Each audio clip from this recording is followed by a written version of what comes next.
ഇത് നമ്മുടെ പുതിയ യൂട്യൂബ് ചാനലാണ്. ലൈഫ് ഓൺ വീൽസ് എന്നാണ് പേരിട്ടുള്ളത്. എൻ്റെ കുറേ നാളത്തെ ഒരു ആഗ്രഹമായിരുന്നു ഒരു യൂട്യൂബ് ചാനൽ തുടങ്ങണമെന്ന്.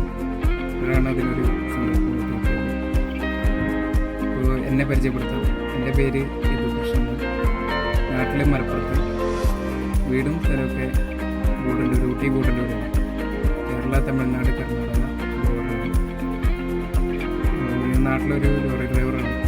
ഞാനിങ്ങനെ ആലോചിക്കായിരുന്നു, ഒരു റോഡ് കയറ്റി ഞാൻ ഓരോ സ്ഥലങ്ങൾക്ക് ഇങ്ങനെ പോകുമ്പോൾ അവിടുത്തെ കാഴ്ചകളും പോകുന്ന വഴിക്കിൻ്റെ കാഴ്ചകളും അവരുടെ ജീവിതശൈലികൾ നമ്മളെ ഡ്രൈവേഴ്സിൻ്റെ ലൈഫിൽ അവരുടെ ലൈഫ് എങ്ങനെയാണെന്നുള്ളത് പകർത്തി തരാൻ ഈ ചാനലിൽ ഒരു വ്ലോഗിലൂടെ ഒരു വീഡിയോയിലൂടെ അത് നമുക്ക് എത്തിക്കാൻ ഒരു ആഗ്രഹം ഉണ്ടായിരുന്നു. അപ്പോൾ അങ്ങനെ ഇന്ന് നമ്മുടെ ഫസ്റ്റ് വീഡിയോ ആണ്. അപ്പോൾ ഇപ്പോൾ ചെയ്യാൻ പോകണമെന്ന് വെച്ചാൽ നമ്മളെ വണ്ടിക്ക് അലൈൻമെൻറ്റിൻ്റെ ചെറിയൊരു മാറ്റം ഉണ്ടായിരുന്നു. അപ്പോൾ അലൈൻമെൻറ്റ് ചെക്ക് ചെയ്യാൻ വേണ്ടിയിട്ട് പോവാണ്. അപ്പോൾ ഈ അലൈൻമെൻറ്റ് ഇതുകൊണ്ട് ചെക്ക് ചെയ്യണമെന്ന് വെച്ചാൽ നമുക്ക് വണ്ടി സ്മൂത്തായിട്ട് റണ്ണാവാണ്. നമ്മുടെ ടയർ ഡാമേജ് വരാൻ ആയിട്ടാണ് നമ്മൾ ഈ അലൈൻമെൻറ്റ് കൂടുതൽ പ്രശ്നങ്ങൾ വരാതിരിക്കും. ഇനി അവിടെ എത്തിയിട്ട് എങ്ങനെയൊക്കെയാണ് അലൈൻമെൻറ്റ് ചെയ്യുന്നതെന്നുള്ളത് മനസ്സിലാക്കാം. അങ്ങനെ നമ്മളെ ലൊക്കേഷനിൽ എത്തിയിട്ടോ ഒരു അലൈൻമെൻറ്റ് ചെയ്യാൻ വേണ്ടിയിട്ട് പെരുമ്പാവൂർ ടയേഴ്സ് എന്ന് പറഞ്ഞ സ്ഥലത്താണ് വന്നത്. ഇവിടെ ഓരോ വണ്ടികളൊക്കെ ചെയ്തുകൊണ്ടിരിക്കുന്നുണ്ട്. ഈ വണ്ടിയാണ് ചെയ്യുന്നത്. ഈ വണ്ടീൻ്റെ അലൈൻമെൻറ്റ് ചെയ്തതിന് ശേഷം നമ്മൾ വണ്ടി ചെയ്യാൻ കഴിയും. ഇതാണ് നമ്മളെ വണ്ടി. നല്ല മഴയുണ്ട് ഇവിടെ. മഴ തോർന്നിട്ടില്ല. അത് ബാംഗ്ലൂരിൽ നിന്ന് കോട്ടയത്തേക്ക് ലോഡ് എടുത്ത് വന്നിട്ട് വരുമ്പോഴും ഇതുവരെ അവസ്ഥയായിരുന്നു. ഭയങ്കര മഴ എന്ന് വെച്ചാൽ ഭയങ്കര മഴ.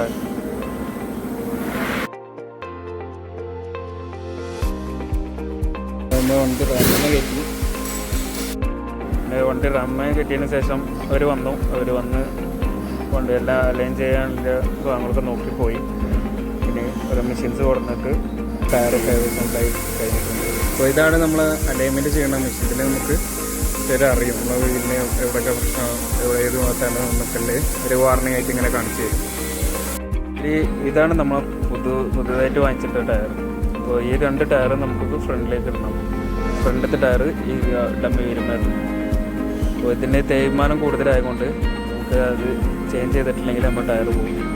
ഇവിടെ ഇപ്പോൾ മെഷീൻ ഫിക്സ് ചെയ്ത് വെച്ചാൽ കാണാം. ഇത് നമ്മളെ ചെയ്യണ മെഷീൻ. ഫ്രണ്ടിലോട്ട് നോക്കിയാൽ ഫ്രണ്ടിലും അതേപോലെ തന്നെ ഫിക്സ് ചെയ്തിട്ടുണ്ട്. ലിഫ്റ്റ് ആക്സിലിപ്പോൾ അവർ ലാസ്റ്റ് ഫിക്സ് ചെയ്ത് ഫ്രണ്ടും ബാക്കും ആദ്യം ചെയ്തിട്ട് അതിന് ശേഷമാണ് ലിഫ്റ്റ് ആക്സിൽ ചെയ്യുക. ഇതാണ് നമ്മളാള്. അത് ഉഷാറാണ്. നമ്മളെ വണ്ടി എപ്പോൾ വന്നാലും പെട്ടെന്ന് കഴിക്കാൻ പറ്റും. അത്രയും പെട്ടെന്ന് നമ്മളെ ഇറക്കി വിടും. ഇത് നല്ല പക്കായിട്ട് കാര്യങ്ങൾ ചെയ്യും. അത് ഉഷാറാണ്. ഇവിടുത്തെ വൺ ഓഫ് ദി വർക്കറാണ്. കുഴപ്പമില്ലാതെ സർവീസൊക്കെ നല്ല അടിപൊളിയാണ്. ഇപ്പോൾ ആരെങ്കിലും അലൈൻമെൻറ്റൊക്കെ ചെയ്യാമെന്നുണ്ടെങ്കിൽ നമ്മൾ സുഹൃത്തുക്കൾ ആരെങ്കിലും ഉണ്ടെന്നുണ്ടെങ്കിൽ എല്ലാവരും കൂടെ വന്നോളും. പെരുമ്പാവൂർ ടയേഴ്സാണ് നമ്മളെ മൂവാറ്റുപുഴ റോട്ടിൽ നിന്ന്. അതായത് നമ്മൾ പെരുമ്പാവൂരിൽ നിന്ന് വരുന്ന വഴിക്ക് ഒരു 1.25 കിലോമീറ്റർ ഉള്ളൂ. അവിടുന്ന് ഒരു ഇന്ത്യൻ ഓയിലിൻ്റെ പമ്പ് കാണാം. അവിടുന്ന് കയറി ഇറങ്ങുമ്പോൾ തന്നെ റൈറ്റ് സൈഡിൽ കാണാം ട്രക്ക് അലൈൻമെൻറ്റ് എന്ന് പറഞ്ഞ് എഴുതിയിട്ടുണ്ടാവും ലെഫ്റ്റ് സൈഡ് ബോർഡ്. ഇപ്പോൾ അപ്പുറത്തെ സൈഡ് ഉണ്ടായപ്പോൾ ലെഫ്റ്റ് സൈഡ് ചെയ്ത മാതിരി തന്നെ റൈറ്റ് സൈഡും ഒരു മെഷീൻ വെച്ചിട്ടുണ്ട്. അതുപോലെ തന്നെ 2 ഡമ്മി വരുമ്പോഴും ഹൗസിംഗ് വരുമ്പോഴും പിന്നെ വണ്ടി സ്റ്റാർട്ട് ചെയ്ത് അലൈൻ ചെയ്ത് കൊടുക്കാം. വീട് സ്റ്റഡിയാക്കി കൊടുക്കാം. ഇത് വെച്ചിട്ടാണ് ഇതിന് വെക്കേണ്ടതെന്നുള്ളത് കറക്റ്റായിട്ട് വെക്കും. ആദ്യം വണ്ടി നമ്മൾ അലൈൻ ചെയ്യാനുള്ള നമുക്ക് ആദ്യം കയറ്റി വെക്കണം. അതാണ് നമ്മളെ വർക്കർ. പേരെടുത്തുള്ളത്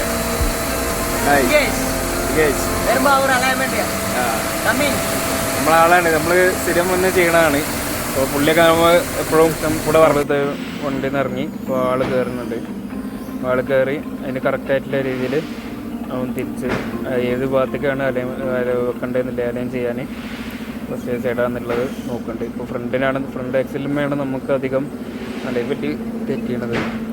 അപ്പോൾ ഫ്രണ്ട് ഭാഗം ആദ്യം ചെയ്യും. ശരിക്കും ബാക്ക് സൈഡൊക്കെ റെഡിയാക്കാം. പിന്നെ ലിഫ്റ്റ് ആക്സിൽ ഇതാണ് ഞാൻ പറഞ്ഞത്. നമ്മളെ ലിഫ്റ്റ് ആക്സിലിന് അധികം പ്രവർത്തനം വരില്ല. നമ്മൾ ലോഡും കൊണ്ട് പോകുമ്പോൾ മാത്രമേ ഉള്ളൂ അത് താന്നിക്കുക. ഇത് ഓട്ടോമാറ്റിക് സെൻസറോടെ വരുന്നതാണ്. നമ്മൾ ചാവി ഓണാക്കുമ്പോൾ ലോഡില്ലെങ്കിൽ അത് ഓട്ടോമാറ്റിക്കായിട്ട് പൊന്തും. അതേപോലെ തന്നെ ചാവി ഓഫ് ചെയ്യുമ്പോൾ താവും. പിന്നെ ലോഡ് കയറുമ്പോൾ അത് പൊന്തും. അങ്ങനെയാണ്. ഇപ്പോൾ നമ്മളെ സിഗ്നൽസ്, അതായത് നമ്മളെ ലൈൻ മെഷീനിന്മേ മോണിറ്ററിൽ നമുക്ക് അറിയാൻ പറ്റും. ഇപ്പോൾ സിഗ്നൽ നമ്മൾ വീല് തിരിക്കുന്നതോറും ആ ഒരു പോയിൻ്റ്, ആ ഒരു ബ്ലാക്ക് ആരോ മാർക്ക് കാണിക്കും. അപ്പോൾ അത് ഒരു അലൈൻ ചെയ്യാൻ ഏത് സ്ഥലത്തേക്കാണ് വരേണ്ടതെന്ന് വെച്ചാൽ ആ ഭാഗത്തേക്ക് അലൈൻ ചെയ്യും. ഇപ്പോൾ സ്റ്റിയറിംഗ് വീല് തിരിക്കുമ്പോൾ അതിനനുസരിച്ച് ഏത് ഭാഗത്താണ് ഏറ്റവും കൂടുതലുള്ളതെന്ന് വെച്ചാൽ നമുക്കിവിടെ കാണുന്നതാണ്. ഫൈനലി കറക്റ്റായിട്ടുള്ള സ്ഥലത്തേക്ക് അത് അലൈൻ ചെയ്യും. ലെഫ്റ്റ് സൈഡും റൈറ്റ് സൈഡും കറക്റ്റായിട്ട്.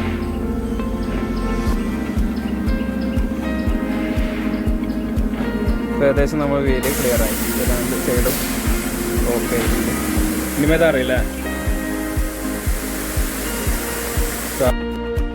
ആള് നോക്കിക്കൊണ്ടിരിക്കുകയാണ്. ബാക്ക് ആക്സിൽ ഇത് ചേഞ്ച് ആവല, ഡമ്മി ആക്സിൽ അത് ചേഞ്ച് ആവല. Okay okay okay. ആ ഓ ഓക്കെ ഓക്കെ. இப்போ ஃப்ரண்ட் எக்ஸலுக்கு நல்ல இது வந்திருக்கு, நல்ல வித்தியாசம் இருக்குது. வித்தியாசம் இருக்குது. பேக் ரெண்டுமே வித்தியாசம் இல்லை. Fake dummy house. Okay okay. இப்போ நமக்கு டம்மி ஆக்சலும் ஃப்ரண்ட் ஆக்சலும் தான் மெயினாக நமக்கு பார்க்கணும். ஆனால் அது ரெண்டுமே அலைன் சேஞ்ச் ஆகலை. ஏன் கம்மியாக இருக்குன்னா ഓക്കെ. നമ്മളെ ഫ്രണ്ട് ആക്സലിനും ബാക്ക് ഡമ്മി വീലുമ്പോഴാണ് കൂടുതൽ നമുക്ക് വിഷയം പറ്റുന്നത്, കൂടുതൽ ചേഞ്ചസ് ഉള്ളത്. പിന്നെ ഡമ്മി വീലും എന്തൊക്കെ നോക്കണം. അപ്പോൾ ഇത് ഹൗസിങ്ങിൽ കുഴപ്പമില്ല. பிரச்சனை இல்லை. கரெக்டாக தான் இருக்குது. ഓക്കെ. இது கரெக்டாக ஆகும். ആ ആ ഓക്കെ அதே மாதிரி அதுவும் ഓക്കെ. ரெண்டு பக்கமும் ஏற ഓ ஏர் 120 ஏர் வச்சுட்டு ആ இந்த பக்கம் ஒர்க் ஷாப்பில் போயிட்டு பேரிங் எதுவும் வீட்டாக இருக்கான்னு செக் பண்ணிடுவோம். ബെയറിങ് വന്നാൽ സൈഡ് തേയും. இல்லை பேரிங் ஆச்சுன்னா இன்சைடு மட்டும் ரொம்ப தெரியும். ഓക്കെ. இந்த பக்கம் ரொம்ப ஜெயிச்சிருப்பாங்க. ஆ இதுக்கப்புறம் ஒரு மீடியமாக இருக்குது. ஆமாம் ஆமாம். இல்லை மொத்தம் அந்த சைடும் அந்த மாதிரி இருந்துட்டு அது நாம் மாற்றிட்டது. புதுசாக டயர் வாங்கிட்டு அந்த டயரு அது சைடு ரொம்ப போச்சு. அந்த சைடு இருந்தது. ஒரு சைடு ரொம்ப அந்த இப்போ இந்த வீல் பார்த்தாச்சுல, அந்த வீலுக்கும் அதே மாதிரி தான். இந்த சைடு ரொம்ப போச்சு. அதே மாதிரி அந்த பக்கம் இவ்வளோ கேப் இருந்துச்சு. டயருக்கும் இந்த சென்டருக்கும் அந்த சைடில் இருக்கிற கேப் இருந்துச்சு. அதான் இந்த பக்கம் நீங்கள் பேரிங் ஒரு புட் செக் பண்ணுங்க. அது போக ஏர் வந்து ஏர் எத்தனை வச்சுருக்கீங்க? ஏர் இப்போ நாம் 160 தான் இப்போ வச்சுட்டு போடுறது. 180 போட்டு 180. கீழே இருந்து பார்த்தீங்கன்னா இந்த வீல் ஒட்டி கீழே உட்காந்து ஓகே. தள்ளி இந்த வீல் தரையில் உட்காந்தாங்க. இது மட்டும்தான் உட்காந்துருக்கு. அப்போது கொஞ்சம் கூடுதலாக இது தெய்வம் வந்து எல்லாமே நல்லா இருக்கும். இந்த ஒரு வீல் ஓகே ஓகே. இதெல்லாம் பிரச்சனை இல்லை. இது கரெக்டாக தான் இருக்குது. அலைன்மெண்ட் கரெக்டாக தான் இருக்குது. டயர் டைமெல்லாம் கரெக்டாக தான் இருக்குது. ஃப்ரண்ட் மட்டும் தான் ரொம்ப சேஞ்ச் ஆகிருக்கு. அதை ரெடி பண்ணணும். ഓക്കെ. അപ്പോൾ നമുക്ക് ഈ പുറത്ത് ടയർ എന്തായാലും മാറ്റണമെന്നാണ് പറഞ്ഞത്. ഇത് ഭയങ്കരമായിട്ട് ടയർ ഇത് പോയതുകൊണ്ട് ആ സൈഡ് നമുക്ക് ഈ ടയറിന് നോക്കുമ്പോൾ ഈ സൈഡ് ഭാഗമാണ് വേഗം തേഞ്ഞു പോവുക. അപ്പോൾ ഇതൊക്കെ കണ്ടു കഴിഞ്ഞാൽ ഇപ്പോൾ ഇവിടെയൊക്കെ നമുക്ക് ഏകദേശം കാണേണ്ടതെന്ന് അറിയില്ല. ഇവിടെ ഫുള്ള് ഇരുട്ടായതുകൊണ്ട് മഴയൊക്കെ ഭയങ്കര മഴയാണ്. മഴ ആയതുകൊണ്ടൊന്നും വെട്ടം വെളിച്ചൊന്നും ഇല്ലാത്തൊരു സിറ്റുവേഷൻ ആയതിലാണ്. അങ്ങനെയെല്ലാം മിക്സ് ചെയ്തതിന് ശേഷം നമ്മളവിടെ കണ്ട റോഡാണ്. കറക്റ്റായിട്ട് വീല് കാണാൻ റോഡിലാണ്.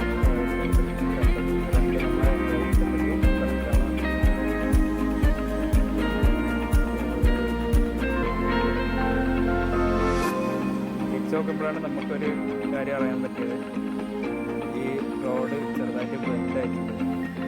എൻ്റെ വിഷയം എന്താ വെച്ചാൽ നമുക്ക് കറക്റ്റ് അലൈൻമെൻറ്റ് ചെയ്താൽ ആവില്ല. അപ്പോൾ അത് പറയണം എന്താ വെച്ചാൽ എന്തായാലും മാറ്റേണ്ടി വരും. അതുകൊണ്ടെങ്കിൽ എവിടെയെങ്കിലും വണ്ടി കൊടുക്കുന്ന സമയത്ത് നമ്മൾ ചെയ്യും. ഇവിടെ ആക്സിഡൻറ്റ് ഉണ്ടെങ്കിൽ നമ്മൾ കയറിട്ട് വലിക്കാറുണ്ട്. അപ്പോൾ ആ ഒരു സമയത്ത് നമുക്ക് ഈ ചെയിനെ മുകളിലേക്ക് വലിക്കുമ്പോൾ നല്ല പ്രഷർ കൊടുത്ത് വലിക്കുമ്പോൾ ഉണ്ടാവും ഈ ആക്സിഡൻറ്റ് റോഡ് തെറ്റാണ്. അത് എപ്പോഴും പറ്റിയതാണ്. എന്തായാലും മാറ്റേണ്ടി വരും.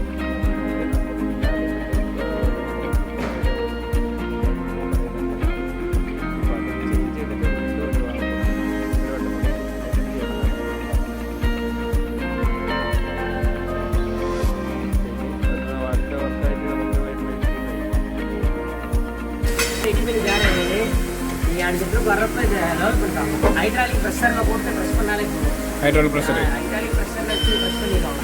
ஓகே. ஹைட்ராலிக் ப்ரெஷரில் அது நம்ம இது ரிமூவ் பண்ணிட்டு கொடுக்கணுமா? ஆமாம், எண்டு ரெண்டுமே ரிமூவ் பண்ணிட்டு ஹைட்ராலிக் ப்ரெஷர் வச்சிங்கன்னா அவங்க ப்ரெஸ் பண்ணி கரெக்டாக லெவல் பண்ணி கொடுப்பாங்க. தர மாட்டாங்க, ஓரளவுக்கு பரவாயில்ல. இப்போ இது ரொம்ப பெண்டாக இருக்குல்ல? இது ரொம்ப பெண்டாக இருக்கு. ഇതിപ്പോ എന്താ ബെണ്ടാ இருந்தா നമുക്ക് பிரச்சனை ஒன்றும் பிரச்சனை இருக்கும், உடச்சு பிரச்சனை இருக்குல்ல? பிரச்சனை இருக்கும். பின்ன நீங்க ஒரு ட்ரிப் போயிட்டு இதை ப்ரெஷர் பண்ணிட்டு பின்ன இது ஐக்கிறப்ப இங்க வந்து அலாமி செக் பண்ணிக்கணும் கம்ப்ளீட்டா. இல்லைன்னா டயர்லாம் கொஞ்சம் அடியாகும். ராடு பெண்ட் இல்லைல்ல? ஓ, ஓகே ஓகே. ராடு பெண்ட் வரும்போது அதோட പിന്നെ கரெக்டா அலைன்மெண்ட் வராது, கரெக்டா வராது.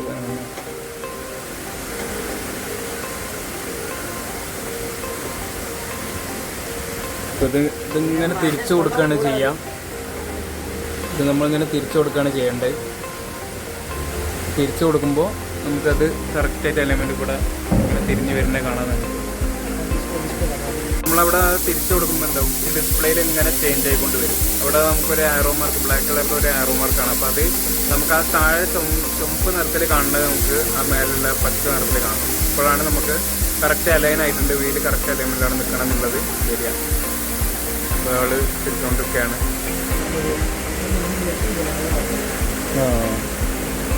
ഉള്ള പറയുന്നത് നമുക്ക് എന്തായാലും அது இருக்கு. அதுதான் நான் கேட்கணும். இந்த பாடி இந்த சைடு இருக்கு. அப்போ நான் நினச்சேன் நீ இது லீவ் செட்டோட ஏதாச்சும் ஒரு பிரச்சனையாக இருக்குமோ நான் முதல்ல பார்த்தது.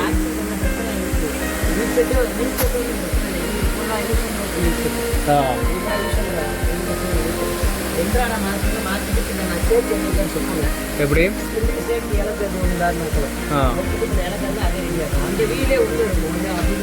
ஆமா, இல்ல இது கொஞ்சம் உள்ள இருக்கு. இந்த சைடு இப்படியே இறங்கி தான் நிக்குது. இது தூக்கி இருக்கு. அது இந்த எண்டு பிரச்சனை வரும்போது அப்படி இறங்கி இருக்குமா? கேபின் வரும். இது நமக்கு கேபின் செப்பரேட்டா வர்றது தானே. அப்போ கேபினுக்கு ஒரு இது வரும்போது கேபின் பேக்கப் சர்வீஸ் இருந்தால் அந்த பக்கம் நல்லா இருக்கும், ரைட் சைடு நல்லா இருந்து லெஃப்ட் சைடு இருந்தாலும் அந்த மாதிரி இறங்கி கேபின் பிரச்சனையும் இருக்குது, நம்ம பாடி பிரச்சனையும் இருக்குது. അപ്പോൾ അത് பார்த்துக்கணும். ഇപ്പോൾ അത് பார்க்காம இருந்தாலும் നമുക്കും അത് സംബന്ധമാണ്. നമ്മൾ ടയറും പോയിടും. ഇല്ലെന്ന് പറയണ വെച്ചാൽ നമുക്ക് ഫ്രണ്ടിൽ വരുന്ന ആക്സിൽ എന്തായാലും മാറ്റേണ്ടി വരും. നമ്മുടെ ആക്സിൽ അത് ബെൻഡായിട്ട് മാറ്റിയിട്ടില്ലെങ്കിൽ നമുക്കത് തൽക്കാലത്തൊക്കെ അഡ്ജസ്റ്റ്മെൻറ്റിൽ ഓടാനൊക്കെ പറ്റും. അത് ഹൈഡ്രോളിക് വെച്ചിട്ട് അതാണ് പുള്ളി പറഞ്ഞത്. ഹൈഡ്രോളിക് വെച്ചിട്ട് നമുക്ക് തൽക്കാലത്തേക്ക് വേണമെങ്കിൽ അത് അഡ്ജസ്റ്റ് ചെയ്ത് കൊണ്ടിടക്കാം. ഒന്ന് ഹൈഡ്രോളിക്കിൽ നമ്മൾ വെച്ച് പ്രഷർ കൊടുത്തിട്ട് ബെൻഡ് നോക്കിയെടുക്കാൻ പറ്റും. പക്ഷേ വലിയ മാറ്റങ്ങൾ വരില്ല, ചെറിയ തോതിലൊക്കെ ഉണ്ടാവുള്ളൂ. എന്തായാലും മാറ്റൽ നിർബന്ധമാണ്. അത് മാറിയില്ലെങ്കിൽ നമുക്ക് എന്താ പ്രശ്നം വരുന്നത് വെച്ചിട്ടുണ്ടെങ്കിൽ ടയർ അലൈൻമെൻറ്റ് കറക്റ്റായി കിട്ടില്ല. നമ്മൾ എത്ര ക്ലിയർ ആയാലും കുറച്ച് ഒരു ട്രിപ്പ് 2-3 ട്രിപ്പൊക്കെ ഓടുമ്പോഴേക്കും നമുക്ക് അതിൻ്റെ പ്രശ്നം വന്നു തുടങ്ങും. നമ്മൾ ലിഫ്റ്റ് ആക്സിലിന് ഇത് ചെയ്യണം, അലൈൻമെൻറ്റ് ചെയ്യണം. ഇതുപോലെ തന്നെ നമ്മളവിടെ തിരിച്ചു വഴി തിരിച്ചു കൊടുക്കണം. അല്ലെ നമ്മൾ അലൈൻമെൻറ്റ് ചെയ്ത് കഴിഞ്ഞതിന് ശേഷം നമ്മൾ ടയർ മാറ്റിയിടണ്ടായിരുന്നു. അപ്പോൾ ടയർ അവർ രണ്ടോ അയച്ചെടുത്ത് ഇപ്പോൾ ഫ്രണ്ടിലത് ബാക്കിൽ ഫ്രണ്ടിക്കും ഇട്ടുകൊണ്ടിരിക്കുകയാണ്. അപ്പോൾ ഇങ്ങനെയാണ് നമ്മൾ ടയർ ഫിക്സ് ചെയ്യാം. ഇത് അറിയാത്തവർക്കാണ് പറഞ്ഞിരുന്നത്. അപ്പോൾ വണ്ടിയായിട്ട് ഒന്നുമില്ലാത്ത ആൾക്കാർ അപ്പോൾ നമ്മൾ ഇങ്ങനെ ഒരു റാഡ് വെച്ചിട്ട് പൊങ്ങിച്ചു കറക്റ്റ് ആ ഭാഗത്തേക്ക് ആ ബോൾട്ട് വരുന്ന ഭാഗത്തേക്ക് നമ്മൾ എന്നിട്ട് ബോൾട്ട് വരും. അതേപോലെ തന്നെ നമ്മൾ വീല് ഇട്ടതിന് ശേഷം അതിലേക്ക് പുറത്ത് തന്നെ നിൽക്കണം. അവിടെയാണ് അതിന് ശരിക്കും പറഞ്ഞിട്ട്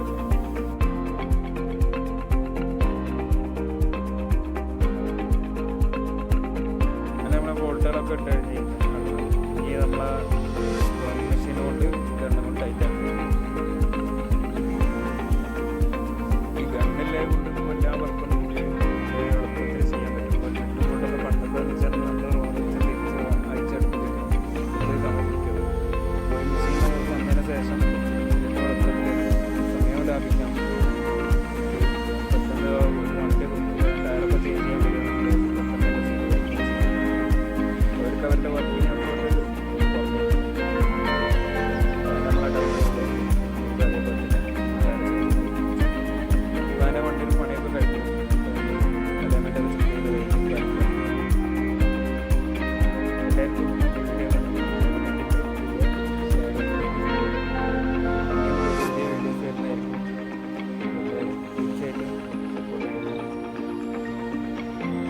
ഒരു